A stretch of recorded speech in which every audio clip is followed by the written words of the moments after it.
Secundaria primer grado. Ciencias, biología, entre carnívoras y frugívoros.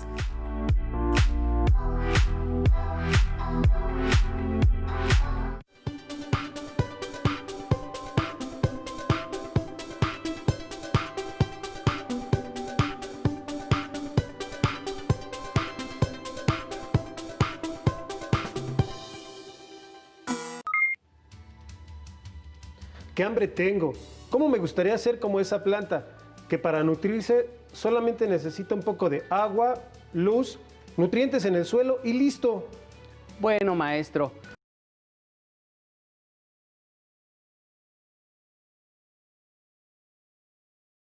Disfrutar unos deliciosos tacos que le voy a invitar terminando esta sesión.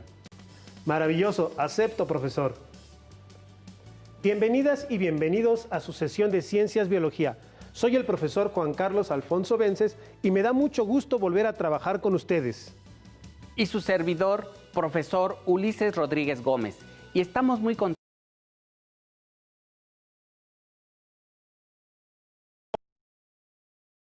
Esperado y reproducción e identifica que son el resultado de la evolución. En esta sesión, adaptaciones asociadas a la nutrición y lo haremos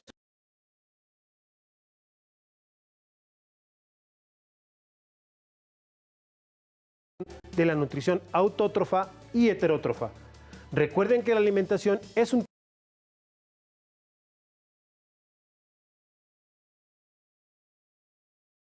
funciones vitales. ¿Listos con los materiales? Asimismo, si es posible, mantengan un espacio de trabajo libre de distracciones. Les sugiero mantener en orden sus apuntes, comenzando con la fecha. Esto les permitirá organizar mejor sus ideas y trabajos escolares. Pueden consultar la página Aprende en Casa 2 de la Secretaría de Educación Pública para que enriquezcan sus anotaciones. Recuerden que están construyendo un abecedario biológico. Estén atentos para identificar las palabras desconocidas y así enriquecer su vocabulario científico, importante en su formación científica básica. ¡Comencemos! Anoten, reflexionen y den una respuesta corta a las siguientes preguntas. ¿Qué come una planta carnívora? ¿Existirán vampiros vegetarianos? Hoy hablaremos de cómo se nutren los organismos. Sin embargo, conviene que veamos la diferencia que existe entre alimentación y nutrición. Por favor, profesor Ulises, ¿podría explicarnos si los seres humanos nos alimentamos o nos nutrimos? Con gusto, profesor Juan. Apoyaré mi explicación con la siguiente tabla en la que he precisado en qué consiste cada concepto. ¿Me ayudas a explicar la tabla? Tú explicas el proceso de alimentación y yo la nutrición. Claro, profesor. En la alimentación tenemos que es un proceso por el cual las especies se procuran los alimentos necesarios para mantener la vida. Aquí las especies los consumen según su adaptación y disponibilidad. El humano los prepara según los usos y costumbres. Y finalmente es un proceso voluntario, educable y muy influenciable por factores sociales, económicos y culturales. Mientras que en la nutrición es un conjunto de procesos por los cuales los organismos digieren, absorben, transforman, utilizan y eliminan las sustancias nutritivas. Asimismo, procesan los nutrientes que se obtienen de los alimentos. Permite además obtener energía, construir y reparar las estructuras corporales y regular el metabolismo. Y finalmente, la nutrición es un proceso involuntario. Excelente, maestro.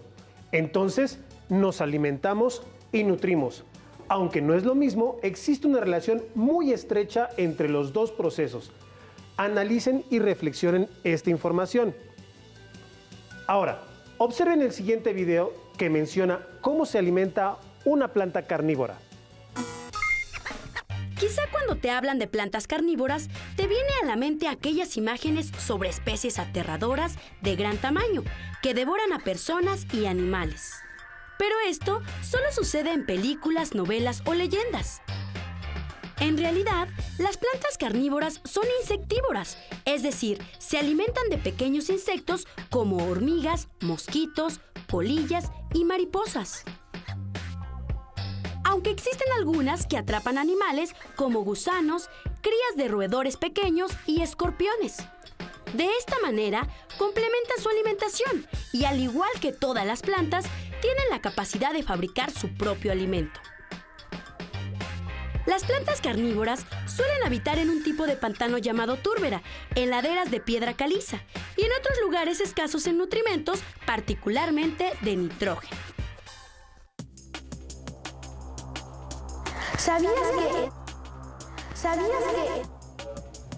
¿Sabías que las plantas carnívoras más grandes del género Nepenthes son del tipo enredadera? Pueden crecer hasta 10 metros de largo y atrapar presas un poco más grandes, como ranas. También existen especies de plantas más pequeñas que miden solo 1 centímetro de longitud. Para distinguir a las plantas carnívoras, tenemos que considerar 3 características fundamentales. Atraen a la presa mediante su olor, color o néctar. Tienen estructuras específicas para atraparlas. Y cuentan con sustancias que sirven para digerirlas. Además, tienen las adaptaciones que le permiten utilizar las enzimas digestivas de algunos hongos que viven sobre ellas. Las plantas carnívoras atrapan a sus presas con sus hojas, las cuales pueden ser de 3 tipos. Las de bisagra, que funcionan como si fuera una pequeña caja, cubriendo a la presa e impidiendo que escape con las espinas de los bordes. Las de hojas, que tienen sustancias pegajosas o pelos especiales en los que las presas quedan atrapadas. Y las hojas en forma de fosa o jarro, de superficie resbaladiza, que no dejan escapar a los insectos, los cuales mueren a causa de los fluidos digestivos que produce la planta. Las plantas carnívoras representan así un ejemplo de adaptación. Sus hojas se han modificado y adquirido nuevas funciones que les permiten sobrevivir en ambientes con condiciones poco favorables. Con la información del video, podemos darnos cuenta que, así como las plantas carnívoras poseen ciertas estructuras para nutrirse, cada ser vivo presenta adaptaciones que le permiten obtener los nutrientes de sus alimentos y poder realizar todas sus funciones. Ya analizamos un ejemplo de cómo las plantas carnívoras tienen adaptaciones asociadas a su nutrición. Ahora analicemos otros ejemplos. Algunos de ustedes que tienen en casa pequeños acompañantes, como los felinos, saben que con sus garras destruyen los muebles, pero esto lo hacen para afilarlas y limpiarlas, con la finalidad de que estén listas para el momento de atrapar a sus presas. Profesor Ulises, ¿qué más les dices a nuestros estudiantes sobre los gatos domésticos? Sí, profesor Juan. Como los leones, tigres y guepardos, también los gatos domésticos son carnívoros. Comparten las características que han puesto a sus parientes salvajes en lo alto de la cadena alimenticia. Investigaciones de la Universidad Nacional Autónoma de México apuntan a una especie de felino como antepasado común de los gatos domésticos, el gato salvaje africano. El instinto de caza es una característica arraigada en el gato. Algunos de ellos intentan cazar todo lo que se mueva, incluyendo objetos inanimados. Morder y rasgar forma parte del instinto de caza de un felino. Les invitamos a analizar cuál es el uso que le dan a sus colmillos para alimentarse, cuando no depende de nosotros su alimentación, así como la de sus primos los tigres. Deseamos haber despertado su curiosidad para saber cómo se alimentan algunos seres vivos como los felinos. Incluso si tienen alguna mascota, pueden investigar sobre su alimentación correcta. Les recomendamos pedir opinión y consultar especialistas en su cuidado. Hablemos de cómo logran alimentarse otros seres vivos. para sobrevivir a distintos ambientes, a diferencia de Sagan. ¿Sagan? ¿Quién es Sagan, profesor? Perdón, profesor.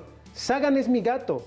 Le llamé así en honor a Carl Edward Sagan, un astrónomo, astrofísico, cosmólogo, astrobiólogo y escritor, además de divulgador científico. Yo alimento a mi gato Sagan. Sin embargo, analizaremos las adaptaciones que presentan los organismos para lograr nutrirse por sí mismos. Maestro, nuestras alumnas y alumnos recordarán qué es una adaptación. En sesiones anteriores ya han revisado este concepto, pero lo retomaremos nuevamente. La adaptación es el proceso evolutivo por el cual las especies se acoplan y ajustan al medio en el que viven. Así, es el conjunto de rasgos que favorecen la supervivencia y reproducción en un grupo de seres vivos. Entonces, gracias a la evolución, los seres vivos presentan diversas formas de nutrirse.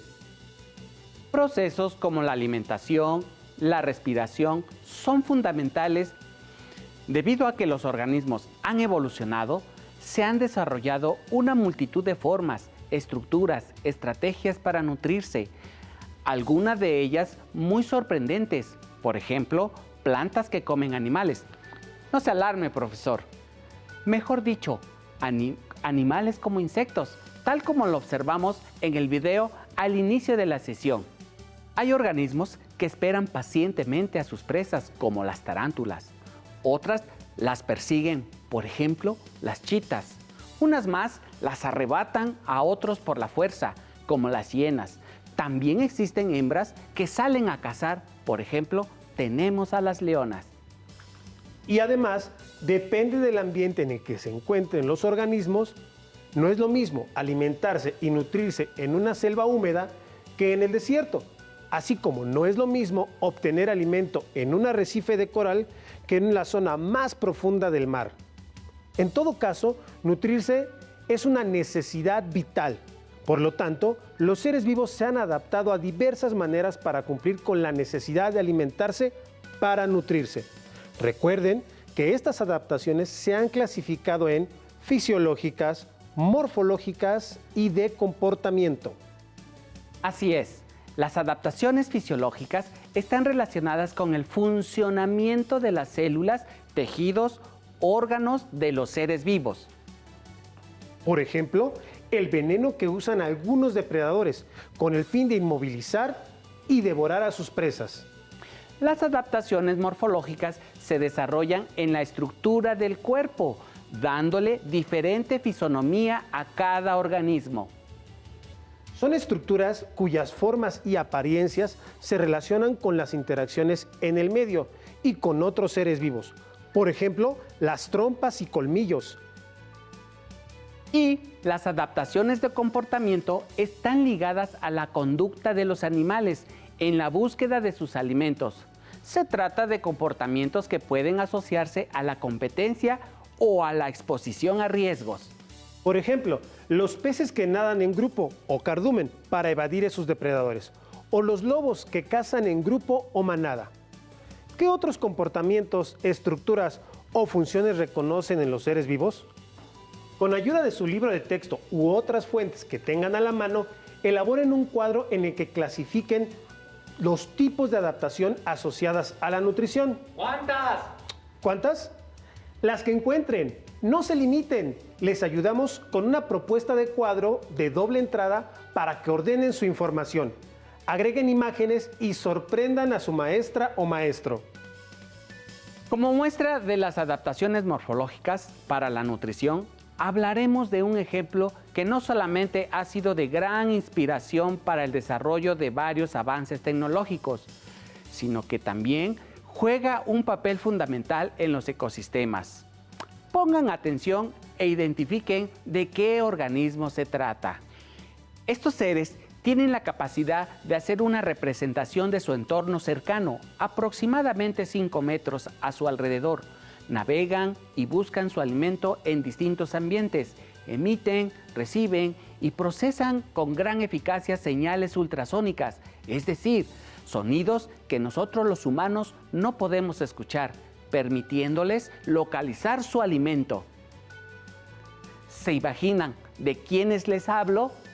En efecto, me refiero a los murciélagos. Estos animales presentan una gran diversidad, llegando a más de 1.300 especies distribuidas en todo el mundo, y han desarrollado distintas estrategias que los han llevado a especializarse en ciertas presas, lo que les permite aumentar la eficacia, ahorrando energía para desarrollar otras funciones, entre ellas la reproducción, lo que incrementa las posibilidades de perpetuarse a la siguiente generación. Estos mamíferos, sí, mamíferos, se ubican en el orden de los quirópteros, que incluyen a los zorros voladores. Se dividen en diferentes grupos de acuerdo a su alimentación. Encontramos frugívoros, se alimenta principalmente de frutas y algunos también consumen néctar y polen. Insectívoros, cazan diferentes tipos de insectos. Nectarívoro, ingiere néctar y polen.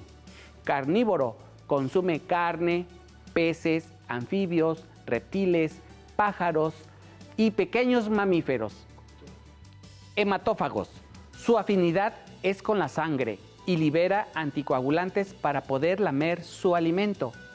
Esto ha dado pie a muchas leyendas de seres terroríficos, principalmente en la literatura y el cine, pero en realidad suele lamer sangre de las patas de ciertos animales en pequeñas cantidades sin causarles un daño realmente grave, a menos que lo hagan de manera constante.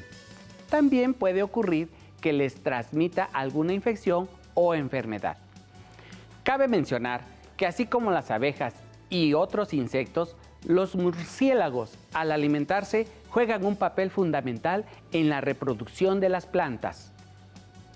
Entonces, hay una gran diferencia entre un murciélago que se alimenta de sangre y otro que lo hace de néctar de las flores. Sin embargo, no olviden que todos los seres vivos juegan un importante papel en los ecosistemas. Tenemos la responsabilidad de respetarles y cuidarles, tal y como cuidamos de nuestra salud. Recuerden lo que estudiaron en la sesión Importancia ética de la biodiversidad. Así es, profesor Juan. Podemos reconocer que las diferentes dietas de los murciélagos determinan las variantes morfológicas de sus hocicos y lengua. Para que observen la importancia del papel de los murciélagos en los ecosistemas, les recomendamos ver el documental Murciélagos aliados del cielo nocturno. Si es posible, pueden buscarlo en internet. Tal vez se interesen por saber más sobre la vida silvestre y por promover el cuidado de algunas especies que están en peligro de extinción. Por tanto, les invitamos a indagar y conocer más acerca de los cuidados y evolución alimenticia que requieren los seres vivos. Ahora revisaremos algunas adaptaciones fisiológicas. Recordemos que estas adaptaciones están directamente relacionadas con el funcionamiento de cada ser vivo. Por ejemplo, la sanguijuela, Hirudinea, es un hematófago porque se alimenta de sangre. En su saliva tiene un alto contenido de anticoagulante para evitar que la herida que provoca pueda cerrarse mientras come. Estos ejemplares están adaptados para sobrevivir en el agua dulce, por lo que los podemos encontrar en ríos, lagos o lagunas.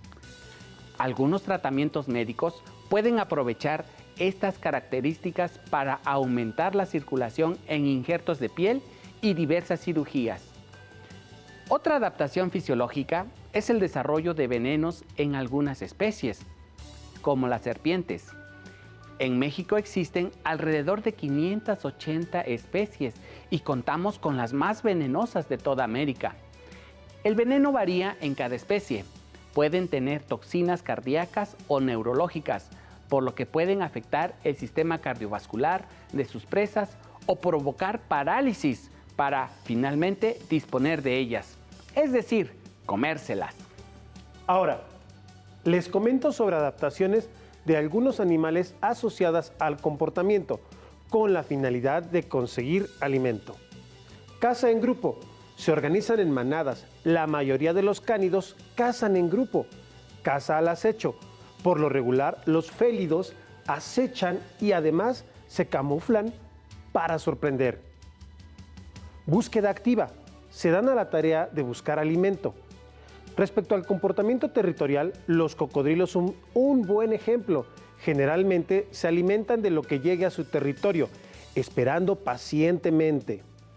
Por otro lado, existen especies que almacenan alimento en época de abundancia y resguardan en la temporada de escasez, como las hormigas. Pero la nutrición es fundamental para todos los grupos de organismos. Citaremos algunos ejemplos. Las amebas son organismos unicelulares que desarrollan prolongaciones de su misma membrana celular, llamadas pseudópodos, que envuelven su alimento para almacenarlo y posteriormente digerirlo. Las bacterias, como la Escherichia coli, han desarrollado rasgos específicos para sobrevivir dentro de nuestro cuerpo.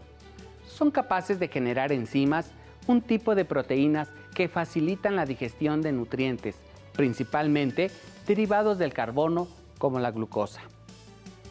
Los hongos son organismos heterótrofos y establecen 3 tipos de relación con otros organismos para alimentarse. Hablemos de ellas. Los saprófitos digieren el cuerpo de organismos muertos. Los parásitos se alimentan de organismos vivos y provocan enfermedades a su huésped. Los simbióticos establecen una relación que beneficia a ambos organismos. ¿Recuerdan su clase de las super tortugas y los super pinzones con la maestra Ana Gabriela? En esa sesión, ella habló de la selección natural a la que han estado sujetas estas aves y tortugas en función de la disponibilidad de alimento y sus adaptaciones para aprovecharlo. El conocimiento de las adaptaciones asociadas a la nutrición nos permite también entender las relaciones que se establecen entre los seres vivos, tal y como verán en el siguiente video. ¿Sabías que los animales ayudan en la reproducción de las plantas? ¿Te gustaría saber cómo ocurre esto? ¡Vamos a conocerlo! La reproducción de las plantas con flores depende de animales como insectos, gusanos, algunas aves y mamíferos. Ellos llevan el polen de los órganos vegetales masculinos a los femeninos. A este proceso se le llama polinización. Pero, ¿cómo logran los animales polinizar las plantas? Los animales pueden polinizar gracias a que han desarrollado adaptaciones para alimentarse de las plantas con flores, como extremidades peludas, lenguas o picos muy largos. Cabe resaltar que, a su vez, las flores han desarrollado colores, olores y formas que atraen a los animales, y además de eso, ofrecen un delicioso néctar. Es un buen intercambio simbiótico, ¿no crees? Así que mientras un colibrí recoge el alimento de una flor, un mono come los tallos de las flores.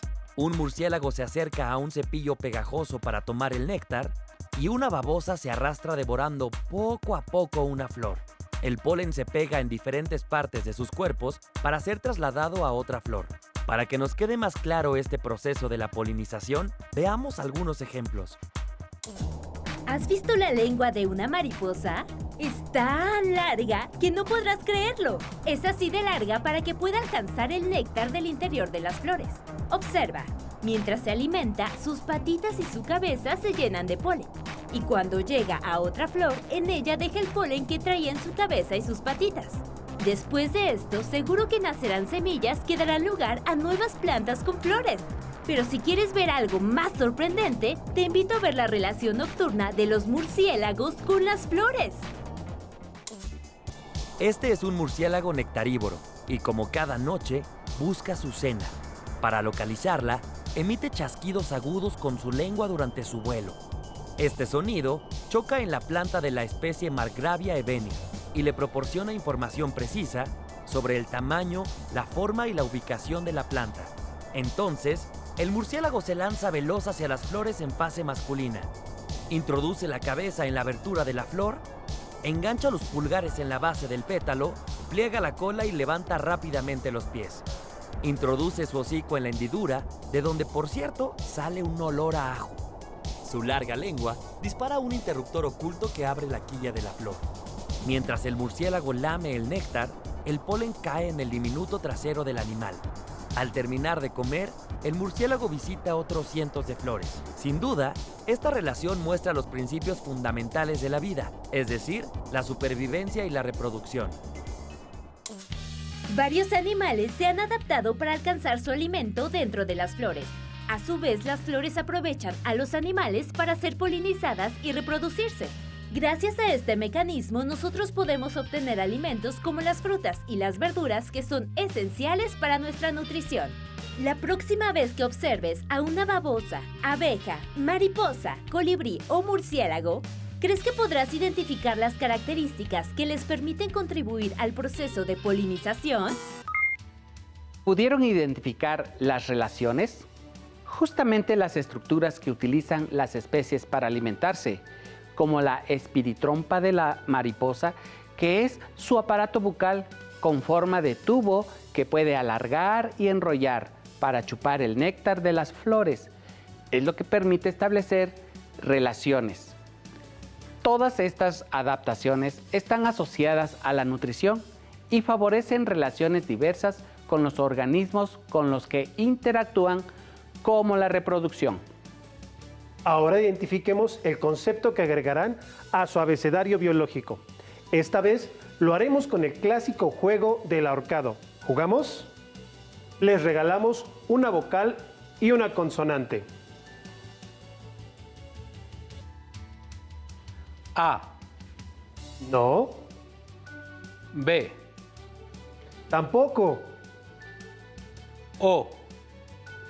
Muy bien. Y doble. Z. Falso. F. Excelente. G. Muy bien. Ahora les daremos un tiempo para que traten de adivinarla. Bien hecho. Se trata de frugívoro. Pueden acudir a su libro de texto para obtener la definición y agregarla al espacio correspondiente de su abecedario biológico. También les sugerimos agregar el concepto carnívora. Ahora los retamos a que relacionen algunas estrategias que utilizan las especies para nutrirse con el tipo de alimentación y escriban un ejemplo de cada uno. Para ello copien en su cuaderno la siguiente plantilla. Seleccionen una de las características que encuentran en el recuadro y colóquenla en el óvalo y escriban un representante en el espacio que corresponda. Ejemplo, tomemos una palabra, colmillos. Busco colmillos, ¿a qué representante le puede quedar esa adaptación? Ah, sí, ya lo encontré, carnívoros. Y abajo podríamos poner como ejemplo un león, un tigre, un lobo. Ahora, continúa con las demás, por favor.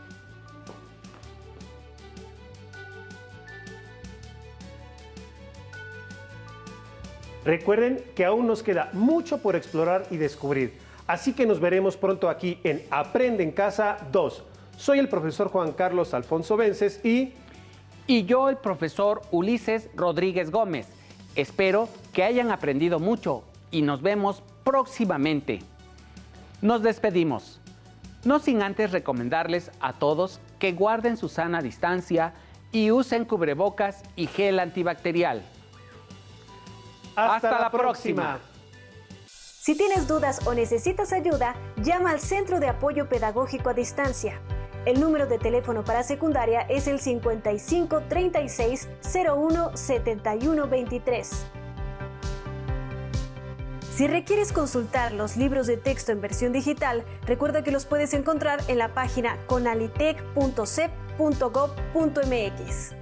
Y recuerda que también cuentas con el sitio aprendeencasa.cep.gov.mx, en donde podrás ver nuevamente los videos de los programas y además encontrarás actividades para fortalecer tus aprendizajes.